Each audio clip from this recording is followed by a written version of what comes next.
First numericals है आपके screen पर, जो देखते हैं इसको। फर्स्ट है calculate the reduction potential for the following half cell reaction at 298 kelvin.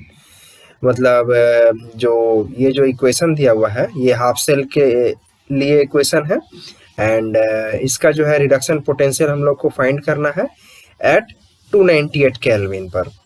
तो पिछले क्लास में हम लोग देखे थे नर्स्ट इक्वेशन जो एट 298 केल्विन पर ये इक्वेशन हम लोग को मिला था, E equal to E not minus 0.0591 divided by n, where n is the number of electron involved in the reaction into log of 1 by mn plus in aqueous solution. mn plus जो है हमारा aqueous condition में जो element का जो molar concentration है उसको हमने डिनोट किया है, एक्वस आयन का जो मोलर कंसंट्रेशन है। तो यहाँ पर जो m है हमारा mn प्लस जो है हमारा सिल्वर है, Ag प्लस एक्वस है। एंड चलिए इसको स्टार्ट करते हैं।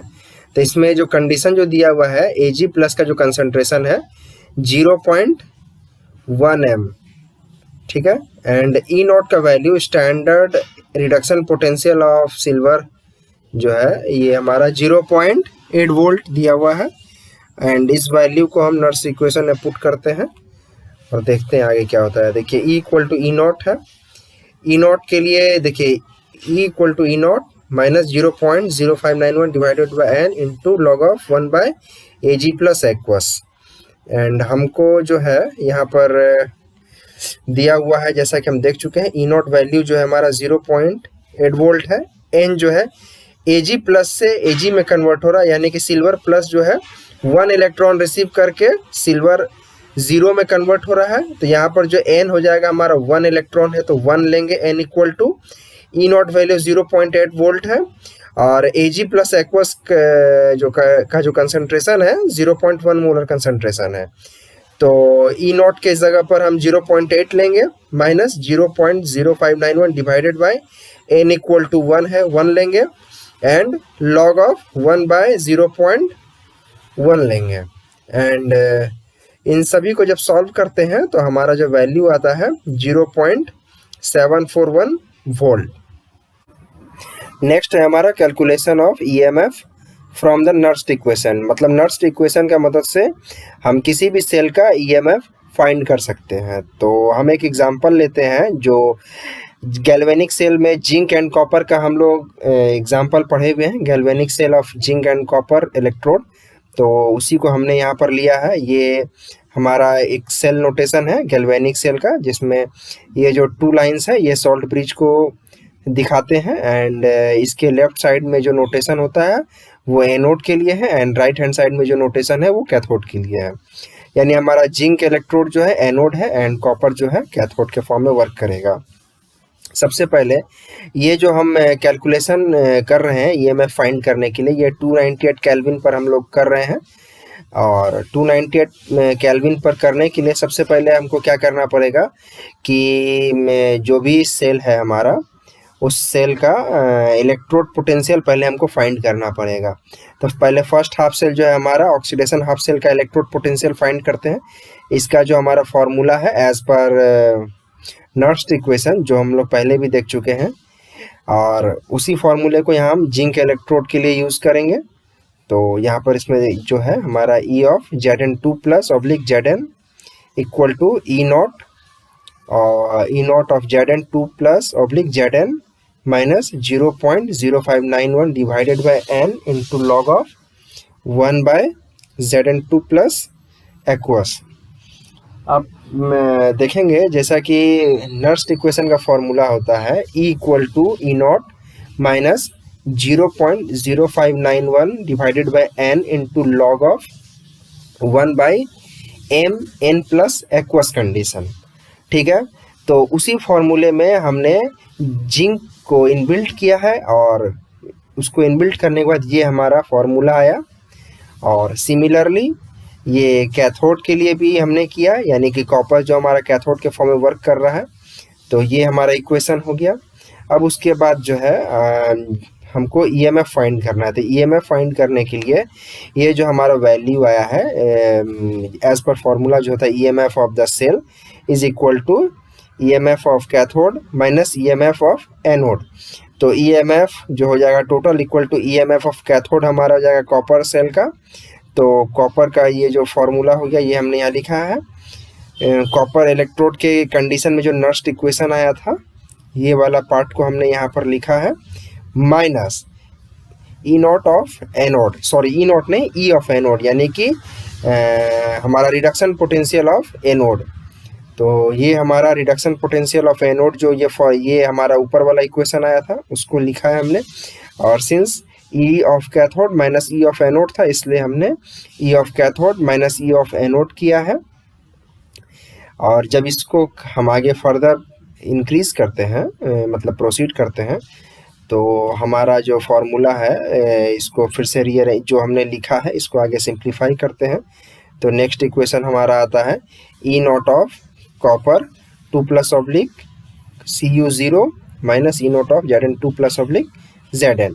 ये जो है हमारा स्टैंडर्ड इलेक्ट्रोड पोटेंशियल या फिर standard reduction potential of copper minus standard reduction potential of zinc है।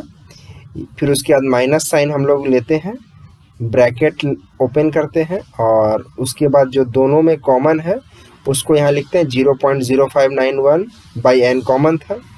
फिर एक ब्रैकेट लिया, उस ब्रैकेट में हमारा जो कॉपर का जो log of 1/Cu2 plus aqueous condition है उसको लिखा। देन आफ्टर यहाँ पर हमारा बच गया log of Zn2 plus 1/Zn2 plus aqueous condition. तो ये वाले माइनस और ये वाले माइनस मल्टीप्लाई होकर के प्लस हो गए। एंड देन जो हमारा बाहर में साइन है वो माइनस साइन है, तो फिर माइनस इंटू प्लस माइनस होता है, इसलिए हमने यहाँ माइनस साइन लिया है। एंड देन ये वाला पार्ट एज इट इज़ यहाँ लिख दिया log of 1/Zn2 plus aqueous. उसके बाद जो हमारा अगला इक्वेशन है नेक्स्ट यहाँ से लेकर के यहाँ तक जो standard reduction potential of copper and zinc as it is लिखा है माइनस 0.0591 बाई एन।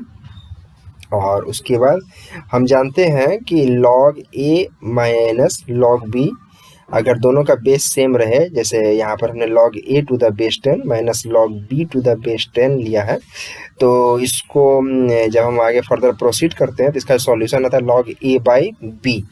तो ठीक उसी तरह हमने किया है, जैसे इसको हम log a माने हैं, इसको log b माने हैं, तो log of a by b किया हमने। और सिंस ये 1/Cu है और ये 1/Zn है तो इसको फर्दर जब क्रॉस करेंगे, क्रॉस मल्टीप्लिकेशन, तो हमारा जो Zn है ऊपर चल जाएगा एंड कॉपर नीचे आ जाएगा। ठीक है, नेक्स्ट इक्वेशन हो गया हमारा E naught of cathode minus E naught of anode minus 0.0591 into log of anode by cathode. तो ये जो हमारा लास्ट लाइन है यही हमारा फॉर्मूला है एक किसी भी गैल्वेनिक सेल का या इलेक्ट्रोकेमिकल गैल्वेनिक सेल का जो ईएमएफ अगर हमको फाइंड करना है तो इस फॉर्मूले के थ्रू हम फाइंड कर सकते हैं। इस फॉर लास्ट लाइन को अगर हम और सिंप्लीफाई करें तो हम लिख सकते हैं E naught of cathode minus E naught of anode minus 0.0591 by n into log of anode by cathode. मैंने यहाँ अगले पेज में उसको लिखा है और ये मैं आपको यहाँ अपलोड कर दिया हूँ, आप देख सकते हैं। ये देखिए ई ऑफ सेल, मतलब ये जो ई ऑफ सेल जो है हमारा EMF of the cell with the help of Nernst equation is equal to E naught of cathode that is standard reduction potential of cathode minus standard reduction potential of anode minus 0.0591 by n into log of anode by cathode. और E naught of cathode minus E naught of anode is equal to E naught of cell हो जाएगा हमारा in an standard condition. तो ई of cell equal to E naught of cell minus 0.0591 divided by n into log of anode by cathode. अब आते हैं कुछ पहले हम नेक्स्ट टॉपिक पर जाने से पहले कुछ नोट पॉइंट्स हैं उसका हम लोग यहाँ चर्चा करेंगे, फिर हम आगे जाएंगे। तो देखिए पहला पॉइंट है हमारा 1 कूलम्ब। 1 कूलम्ब का मतलब होता है कि charge of 6.24 into 10 to the power 18 electron और 6.24 इंटू 10⁻18 10⁻18 प्रोटॉन, यानी कि 1 कूलम चार्ज अगर कहीं पर पास कर रहा है, मतलब उसका ये हुआ कि 6.24 इंटू 10⁻18 इलेक्ट्रॉन या फिर प्रोटॉन का जितना चार्ज होता है उतना पास कर रहा है। एंड चार्ज ऑफ 1 इलेक्ट्रॉन जो होता है 1.6 इंटू 10⁻19 कूलम होता है, और चार्ज ऑफ प्रोटॉन भी उतना ही होता है 1.6 इंटू 10⁻19 कूलम। हम लोग करंट को एम्पेयर से डिनोट करते हैं। जैसे अगर कहीं से करंट पास कर रहा है तो हम ऐसे पूछ सकते हैं कितना एम्पेयर करंट पास किया है at a given point. And ampere का फॉर्मूला आता है 1 ampere equal to 1 coulomb divided by 1 second, मतलब कूलम पर सेकेंड। एंड किसी भी चार्ज को हम लोग Q से डिनोट करते हैं। एंड कितना चार्ज जो है इलेक्ट्रिक चार्ज पास किया है उसको निकालने का फॉर्मूला है I into T, where I is the current and T is the time. Next है हमारा चार्ज को जो है हम लोग कूलम में मेजर करते हैं। Charge is measured in coulomb and current is measured in ampere. Current को हम लोग एम्पेयर में मेजर करते हैं, चार्ज को कूलम में। नेक्स्ट है हमारा व्हाट इज 1 फैराडे। 1 फैराडे क्या होता है? अगर आपसे पूछा जाए कि 1 फैराडे क्या होता है तो आप बोलेंगे कि 1 Faraday is equal to 96,500 coulomb per mole charge होता है। लेकिन ये होता क्या है और आता कहाँ से है, आज हम लोग उसको देखेंगे। तो देखिए 1 फैराडे ऑफ चार्ज जो होता है वो कैसे आता है, यहाँ पर देख रहे, देखिए हमने लिखा है चार्ज ऑफ 1 इलेक्ट्रॉन जो होता है 1.6 इंटू 10⁻19 कूलम, ठीक है। एंड ये हो गया हमारा 1 इलेक्ट्रॉन का चार्ज। और 1 मोल ऑफ इलेक्ट्रॉन में कितना चार्ज होगा, तो 1 मोल ऑफ इलेक्ट्रॉन हम जानते हैं कि 6.002 इंटू 10⁻23 इलेक्ट्रॉन्स का जो चार्ज होगा वही charge of 1 mole of electron है, क्योंकि 1 mole equal to 1 Avogadro number हुआ। एंड एक एवोगाड्रो नंबर का जो वैल्यू होता है 6.02 इंटू 10⁻23 के बराबर होता है। तो charge of 1 mole of electron जो है वो सिंपल है 1.6, यानी कि charge of 1 electron multiplied by number of moles number of electron present in 1 मोल, तो वो इतना हुआ। और जब ये दोनों को मल्टीप्लाई करते हैं तो जो हमको वैल्यू आता है 96,472 कूलम पर मोल, ये हमारा एक्चुअल 1 फैराडे ऑफ चार्ज है। और for the sake of simplicity we took 96,500 coulomb per mole. ये हमारा जो चार्ज है ये 1 फैराडे चार्ज होता है, जिसको कि काफ़ी सारे स्टूडेंट को प्रॉब्लम होती है, वो सिर्फ रट लेते हैं लेकिन उनको ये नहीं पता होता है कि 1 फैराडे इक्वल टू 96,500 आता कहाँ से है। तो ये समझ लीजिए कि 1 फैराडे इक्वल टू 96,500 जो है वो 1 मोल ऑफ इलेक्ट्रॉन का जो चार्ज है वही वैल्यू है ना, इसलिए 1 मोल का जो नंबर है इसको अगर 1 इलेक्ट्रॉन के चार्ज से मल्टीप्लाई करेंगे तो जो वैल्यू आएगा वो हमारा 1 फैराडे के बराबर होता है। And this value is called 1 Faraday of charge. And so 1 Faraday of charge is the charge of 1 mole of electron और 1 मोल ऑफ प्रोटॉन। क्योंकि 1 मोल ऑफ इलेक्ट्रॉन या 1 मोल ऑफ प्रोटॉन इसलिए बोल रहे हैं क्योंकि इलेक्ट्रॉन और प्रोटॉन का जो चार्ज होता है वो सेम होता है, बस अंतर यही है कि इलेक्ट्रॉन पर नेगेटिव चार्ज होता है, प्रोटॉन पे पॉजिटिव चार्ज होता है। ये कुछ पॉइंट्स हैं जो कि हम अभी नेक्स्ट जो टॉपिक पढ़ेंगे उसमें ये सभी काम आएगा। तो इसके कुछ पॉइंट्स को मैं फिर से रिपीट कर दे रहा हूँ। 1 कूलम जो होता है हमारा जो होता है चार्ज ऑफ 1 कूलम चार्ज जो होता है वो चार्ज ऑफ 6.24 इंटू 10⁻18 इलेक्ट्रॉन का होता है। 1 इलेक्ट्रॉन का चार्ज होता है 1.6 इंटू 10⁻19 कूलम होता है। Q जो होता है हमारा चार्ज को डिनोट करते हैं, Q equal to I into T, where I is the current, T is the time. And 1 ampere equal to 1 coulomb per second होता है। And 1 Faraday of charge equal to charge of 1 mole of electrons होते हैं। And 1 मोल का value जो होता है number 6.02 into 10⁻23 पर मोल।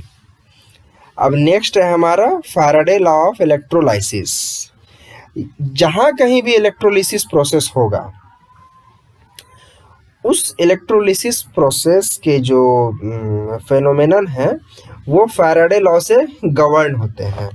यानी कि फैराडे लॉ जो है वही गवर्न करता है और उसी के बेसिस पर पूरा इलेक्ट्रोलिसिस प्रोसेस होता है। Faraday law is the relation between quantity of charge passed through an electrolyte and the amount of material deposited on the electron।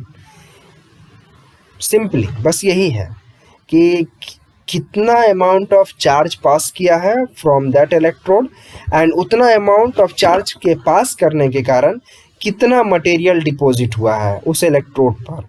इसके अलावा और कुछ भी नहीं है। It is the relation between the quantity of charge passed through an electrolyte and the amount of material deposited on the electrode is based on the two important law which is called Faraday laws of electrolysis। आज हम लोग first law देखेंगे and next class में हम लोग Faraday second law देखेंगे। तो आज जो फर्स्ट लॉ है हमारा ये यहाँ पर लिखा हुआ है जो आप देख रहे हैं। Faraday first law of electrolysis जो है, it is defined as the mass of substance deposited or liberated at any electrode is directly proportional to the quantity of charge passed through electrode। यानी कि किसी भी इलेक्ट्रोड से जितना charge पास करेगा, जितना अमाउंट ऑफ चार्ज पास करेगा, उसी के कंपेरेबल अमाउंट में उस इलेक्ट्रोड से या तो मटेरियल डिपॉजिट होगा या लिबरेट होगा। वो कितना डिपॉजिट होगा या कितना लिबरेट होगा, ये इस बात पर निर्भर करता है कि उस इलेक्ट्रोड के थ्रू कितना अमाउंट ऑफ चार्ज क्रॉस कर रहा है। अगर ज़्यादा चार्ज क्रॉस करेगा तो ज़्यादा वर्क होगा और अगर कम चार्ज पास करेगा तो कम वर्क होगा। तो इसको प्रूव करते हैं, चलिए देखते हैं। Let us consider W equal to mass of substance in gram. W जो है जितना मास उस इलेक्ट्रोड से लिबरेट हो रहा है या डिपॉजिट हो रहा है उसको डिनोट करते हैं W से। W हमारा मास है इन ग्राम में and Q is the coulomb of charge, यानी चार्ज इन कूलम हो गया। As per formula W is directly proportional to Q, जैसा कि लिखा हुआ है मास ऑफ सब्सटेंस डिपॉजिटेड और liberated is directly proportional to the quantity of charge passed through the electrode.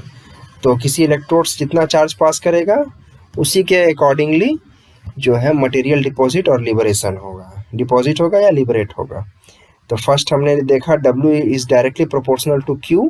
अगर ये प्रोपोर्शनलिटी हटाते हैं तो एक प्रोपोर्शनलिटी कांस्टेंट हमको लेना पड़ता है जो कि इसके मतलब इक्वेशन को इक्वल करता है and W equal to Z into Q, where Z जो है हमारा इलेक्ट्रोकेमिकल इक्विवेलेंट कहते हैं। यहाँ पर जो प्रोपोर्शनलिटी कांस्टेंट है Z, it is equal to electrochemical equivalent. And since अभी हमने कुछ देर पहले देखा Q इक्वल टू IT होता है, तो इसलिए हम लिखेंगे Z into Q equal to Z into I into T। अब एक कंडीशन लेते हैं कि where I equal to 1 ampere and T equal to 1 second. मतलब कि एट अ पॉइंट करंट जो है हमारा 1 एम्पेयर करंट जा रहा है इन 1 सेकेंड में।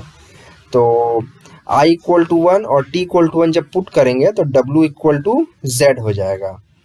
W इक्वल टू Z हो जाएगा और तब जो हमारा नेक्स्ट जो इक्वेशन बनता है, यानी कि जो नेक्स्ट डेफिनेशन बनेगा वो ये है कि electrochemical equivalent may be defined as the mass of substance deposited by passing of 1 coulomb of charge or by passing 1 ampere of current for 1 second through the electrode। आप देख रहे हैं कि इलेक्ट्रोकेमिकल इक्विवेलेंट को दो तरीके से डिफाइन किया गया। पहला mass of substance deposited by passing 1 coulomb of charge, next है passing of 1 ampere of current for 1 second through the electrode. तो जब 1 कूलम ऑफ चार्ज का यूज़ किया गया है उस समय टाइम का यूज़ नहीं किया गया है। देखिए ये जो इक्वेशन है W equal to Z into Q, तो Q के और जब नेक्स्ट है जब हमारा करंट के फॉर्म में जब शो किया गया है तो टाइम का भी जिक्र किया गया है, क्योंकि Q equal to I into T होता है और I जो हमारा करंट है, करंट को एम्पियर से हम डिनोट करते हैं। तो जब हम करंट के फॉर्म में शो कर रहे हैं तो टाइम को भी डिनोट करना पड़ेगा, लेकिन चार्ज के फॉर्म में अगर कूलम के फॉर्म में डिनोट कर रहे हैं तो टी को इंक्लूड कर मतलब शो करने का जरूरत नहीं, क्योंकि टी ऑलरेडी इस क्यू के अंदर इंक्लूडेड रहता है। नेक्स्ट जो है अब हम इलेक्ट्रोकेमिकल इक्विवेलेंट जेड है उसका डेरिवेशन करेंगे। तो एक उसके लिए एक जनरल इक्वेशन लेते हैं, Mn plus aqueous condition plus n electron gives M in solid condition. तो Mn प्लस जो है हमारा ये molar concentration of element M in a solution, and n E is equal to the number of electron required for the reduction of this Mn plus।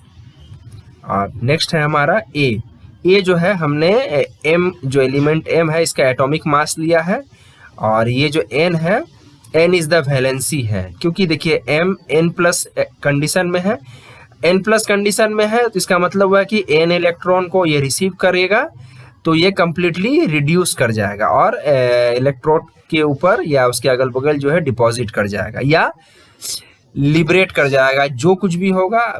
लेकिन हम यहाँ जो condition जो कंसीडर किए हैं वो डिपॉजिटेड का कंडीशन एक्वायर किए हैं, इसलिए हम लोग सिर्फ डिपॉजिट को यूज़ करेंगे। आपको अपने सुविधा के अनुसार कुछ भी यूज़ कर सकते हैं, डिपोजिशन या लिबरेशन, वो आपके मन के ऊपर निर्भर करता है। कुछ भी यूज़ कीजिएगा आपका फाइनल रिजल्ट उतना ही आएगा।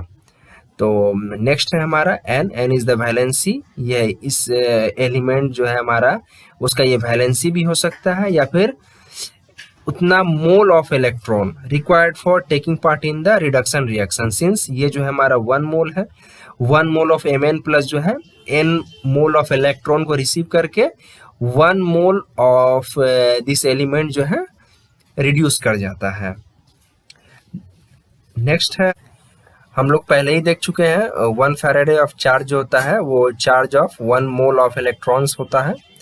अब नेक्स्ट है जब हम इस इक्वेशन के हिसाब से जब कैलकुलेशन करते हैं तो देखते हैं कि ये तो जो इक्वेशन है ये तो हमारा एक्चुअल में मोल में जो है कैलकुलेशन किया जाता है।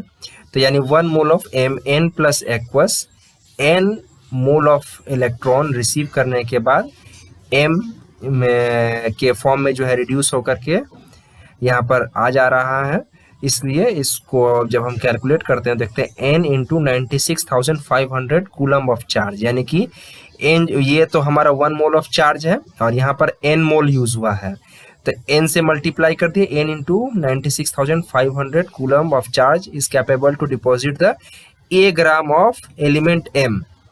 सिंस हमारा 1 मोल ऑफ M डिपॉजिट हुआ है और 1 मोल ऑफ M का जो एटॉमिक मास है वो A है, तो इसलिए हमने A gram of element M लिया है।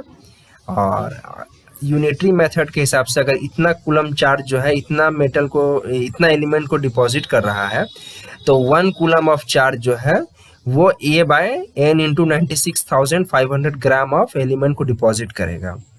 सो 1 coulomb equal to A by n into 96,500।